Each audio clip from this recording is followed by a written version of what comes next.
In the world of technology, hacking is a reality. Gaining unauthorized access to data, hackers exploit vulnerabilities in systems and computers. Tools like Acunetics, Nmap, Wireshark, Nikto, John the Ripper, and SQL Ninja One are commonplace. Facebook, a global tech giant, is not exempt.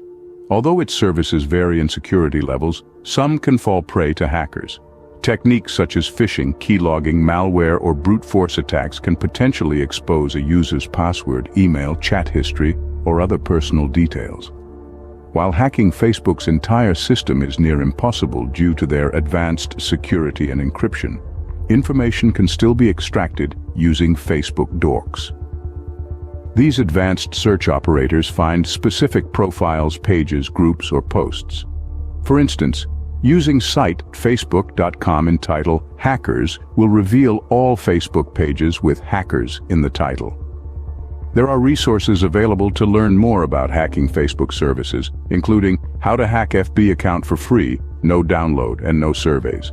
Spine, Learn How to Hack Facebook, Easy 2024, Account.st, and 3 Ways to Get Someone's Facebook Password, WikiHow.